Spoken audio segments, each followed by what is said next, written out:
मुस्लिम हो? मुस्लिम हो क्या? आप मुस्लिम हो? हाँ भाई, मैं मुस्लिम हूँ। तो भाई, ये वीडियो मुस्लिम भाइयों के लिए और बहनों के लिए ही है। अब भाई, मैं कुरान पे रिएक्शन लेकर आता हूँ, मुझे नहीं पता होता कि कमेंट जो कर रहा है वो एक मुस्लिम भाई है या हिंदू भाई है या हिंदू बहन है या मुस्लिम बहन है। नाम लिखा रहता है तो मैं वही समझता हूँ भाई। हो सकता है फेक आईडी भी हो।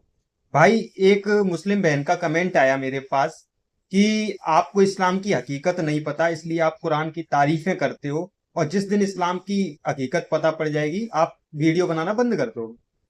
तो अब मैं क्या बताऊं उनको, कुछ बोल तो मैं पाया नहीं, कमेंट में कितना ही बोल सकता हूँ। चाहूं तो आईडी शो कर सकता हूँ यहाँ पे उनकी शायद, लेकिन लोग उन्हें परेशान कर सकते हैं तो इस वजह से नहीं कर रहा हूँ। पर हाँ, एक चीज उनको बता देता हूँ आज मैं, कि हकीकत मुझे पता हो या ना पता हो, शायद आपको इस्लाम मिला है। अगर आप मुस्लिम बहन है तो ही बता रहा हूँ, अगर फेक आईडी है तो पता नहीं। पर हाँ, इतना जरूर बोल देता हूँ, अगर आपको इस्लाम मिला है तो कदर करो, रिस्पेक्ट करो। समझ रहे हैं? कि इस्लाम की जब कदर करोगे तो इस्लाम मम्मी इनकी कदर करेगा। समझ रहे हैं? हिजाब की रिस्पेक्ट करो, किसी चीज को गलत मत बोलो। तुम कहती हो ना हलाल, मतलब क्या बोलूं, आपको इन सब चीजों के मायने नहीं पता है। पूरी वीडियो किसी दिन बनाऊंगा तो बताऊंगा। पहले बात करते हैं अपन इस्लाम की।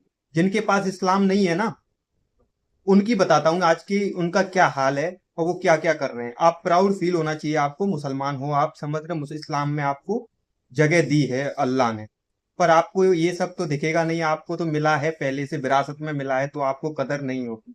हाँ, उन मुस्लिम भाइयों से कहना चाहूंगा, इस वीडियो को इतना शेयर करना कि ऐसे लोगों तक पहुंच जाए जो इस्लाम को बदनाम करते हैं, चाहे वो भले ही मुसलमान ही क्यों ना हो। समझ रहे भाई? उन लोगों तक शेयर करना, आपको अल्लाह का वास्ता इस वीडियो को ज्यादा से ज्यादा शेयर करना, ताकि इस्लाम को बदनाम करने की जो कोशिश की जाती है वो कभी ना हो। चलो आज एक वीडियो दिखाता हूँ आपको। ये कोई वीडियो बनी हुई वीडियो नहीं है, रियल वीडियो है। इसको वॉच पूरा करना भाई। समझ रहे हैं? जिस चैनल से मैंने ये वीडियो उठाई, उन भैया के चैनल का नाम है राहे जन्नत ऑफिशियल। समझ रहे हैं? तो भैया का लिंक डिस्क्रिप्शन में है, चैनल को सब्सक्राइब कर लो, बेल आइकन वगैरह दबा लो। चलो मम्मी देखते हैं। देखना, रियल वीडियो है, फेक नहीं है, रियल वीडियो। देखते हैं भाई। और अल्हम्दुलिल्लाह मैंने एक टाइम की नमाज़ अदा की। और फिर उसी दौरान जब मैंने नमाज़ पढ़ा तो मेरे हाथ पे एक ओम का टैटू बना हुआ था, जो मैं आप ये लोगों को हिंदू भाई दिखाना है भाई। चाहता हूँ। फ़िलहाल मैंने इस टैटू को जला दिया अल्हम्दुलिल्लाह। इस टैटू की वजह से मस्जिद के लोगों को मेरे ऊपर शक हुआ कि मैं एक कन्वर्टेड हूँ, आई एम ए न्यू मुस्लिम। ये हिंदू भाई है। तो उन्होंने मुझे इतर दिया लगाने के लिए, और मैं नमाज़ से फ़ारिग होकर घर लौटा। जब मैं घर लौटा तो मेरे घर वालों को ये खुशबू की वजह से पता चल गया कि मैं इस्लाम कबूल कर चुका हूँ। उसके बाद मेरे को बहुत तरह तरह के हालात का सामना करना पड़ा। मुझे मारा गया, पीटा गया, सताया गया।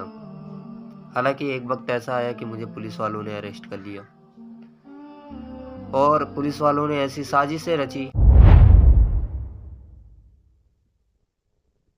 अस्सलाम वालेकुम दोस्तों, मेरा नाम राजन कुमार मीना उर्फ अब्दुल रहमान है। जैसा कि आप सबको पिछली वीडियो में बताया गया था कि मैं बहुत परेशान हूँ, और आप लोगों ने अल्हम्दुलिल्लाह मेरी हेल्प की थी।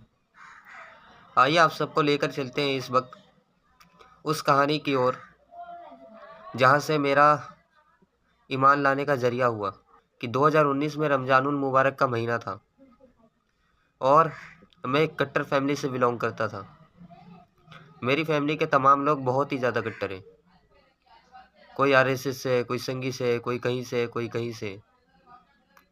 लेकिन एक वक्त ऐसा आया कि मेरे दिल में ये ख्याल आया कि मैं रोज़ा रखूं, और मैंने अपनी फैमिली वालों से ये बात शेयर की कि मैं रोज़ा रखना चाहता हूं। तो मेरी फैमिली वालों ने कहा कि हम रोज़ा रखने की आपको परमिशन नहीं दे सकते। उन्होंने कहा कि अगर रोज़ा रखना भी है तो तू 3 दिन का रोज़ा रख ले, लेकिन हम पूरे 30 दिन नहीं रखने देंगे।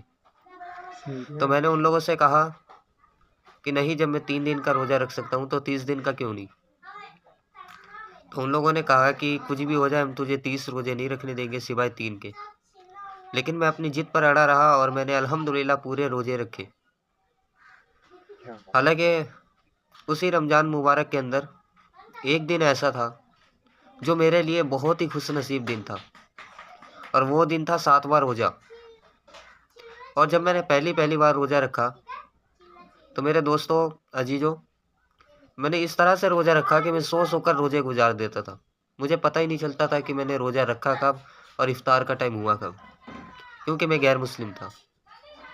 लेकिन उसके बावजूद अल्लाह रब्बुल आलमीन ने मुझे ईमान के लिए चुन लिया, अपने दीन के लिए चुन लिया और अल्हम्दुलिल्लाह आज मैं एक मुसलमान हो गया, आज मैं एक ईमान वाला हो गया। उसका रीज़न ये था कि 7वां रमज़ान का जो रोज़ा था, उस दिन मुझे दोपहर 2 बजे के टाइम एक ख्वाब आया और ख्वाब में मैंने ये देखा कि या तो आज मैं मर जाऊँगा या आज मैं नमाज़ पढ़ लूँ। अल्हम्दुलिल्लाह मेरा दिल जो है बहुत ज़्यादा बेचैन हुआ नमाज़ के लिए और मैं दौड़ता हुआ मस्जिद गया और मैंने मस्जिद के अंदर मौलाना से कहा कि मुझे आप कलमा पढ़ा दीजिए, मैं इस्लाम कबूल करना चाहता हूँ और मैं नमाज़ अदा करना चाहता हूँ। मौलाना ने मेरी उम्र देखकर मुझे कलमा पढ़ाने से इनकार किया। उन्होंने कहा आप 16 साल के हैं, आपको हम कलमा नहीं पढ़ा सकते हैं। अगर आपके फैमिली वाले जो हैं कोई केस वगैरह दर्ज करवाएंगे तो उसमें हम सब जो है फंस सकते हैं। जिसकी वजह से वो कलमा पढ़ाने से मुझे इनकार कर रहे थे, लेकिन मेरा दिल इतना बेचैन था, मुझे लग रहा था या तो आज मैं मर जाऊँगा या आज मैं नमाज़ पढ़ लूँ। मैं अपनी ज़िद पे अड़ा रहा, अल्हम्दुलिल्लाह एंड में जाके मुझे कलमा पढ़ाया और मैंने जोहर की नमाज़ अदा की और एक टाइम की नमाज़ में अदा किया करता था, रोज़ एक टाइम ओनली फॉर जोहर, और फैमिली वालों को कुछ भी नहीं पता था। लेकिन हुआ ये कि एक वक्त ऐसा आया कि फ्राइडे था और फ्राइडे के बारे में मुझे इल्म नहीं था और मैं मस्जिद गया। अल्हम्दुलिल्लाह मेरे घर वालों ने मुझे मस्जिद में जाने से पहले अपनी अम्मी को खाना देने जाने के लिए कहा ड्यूटी पे, और मैंने उन्हें इनकार कर दिया क्योंकि मुझे नमाज़ की फ़िक्र थी कि मेरी नमाज़ ना छूट जाए, क्योंकि मुझे कुछ नहीं आता था। मैं लोगों के संग खड़ा होकर नमाज़ें अदा किया करता था और मैं उनकी बात को इनकार करके मस्जिद चला गया और अल्हम्दुलिल्लाह मैंने एक टाइम की नमाज़ अदा की। और फिर उसी दौरान जब मैंने नमाज़ पढ़ा तो मेरे हाथ पे एक ओम का टैटू बना हुआ था, जो मैं आप लोगों को दिखाना चाहता हूँ। फ़िलहाल मैंने इस टैटू को जला दिया अल्हम्दुलिल्लाह। इस टैटू की वजह से मस्जिद के लोगों को मेरे ऊपर शक हुआ कि मैं एक कन्वर्टेड हूँ, आई एम ए न्यू मुस्लिम।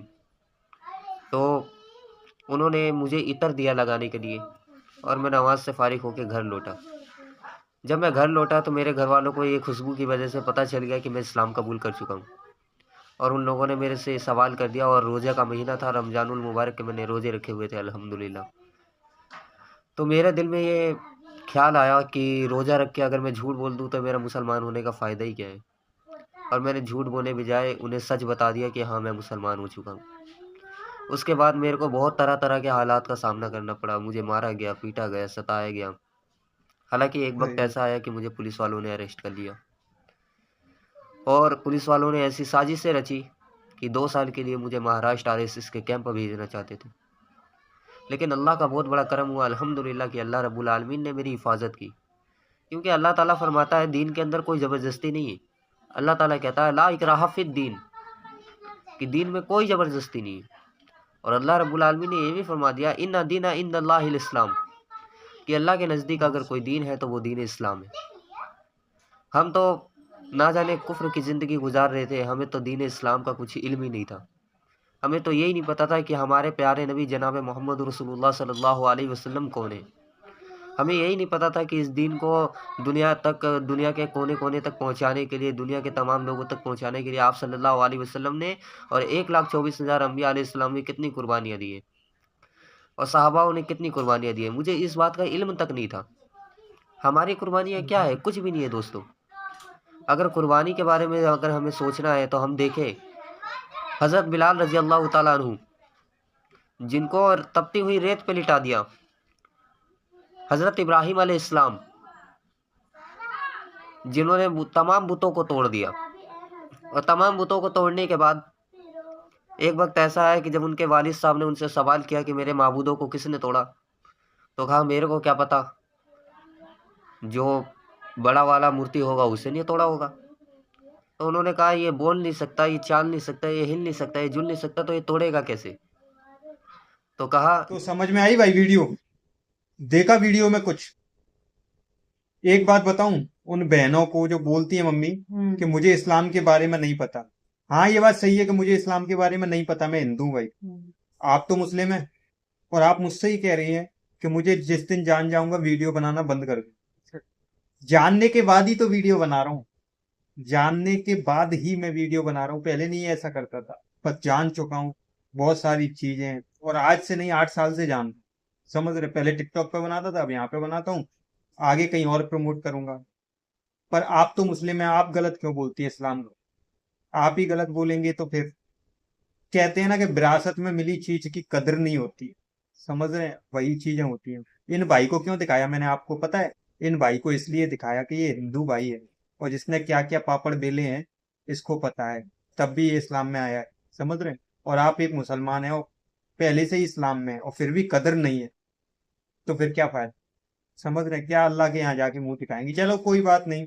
अपने मुस्लिम भाइयों से कहना चाहूंगा इस वीडियो को शेयर करना, और शेयर उन मुसलमानों तक जरूर करना जो कि इस्लाम में रहकर भी गलत करते हैं, समझ रहे हैं।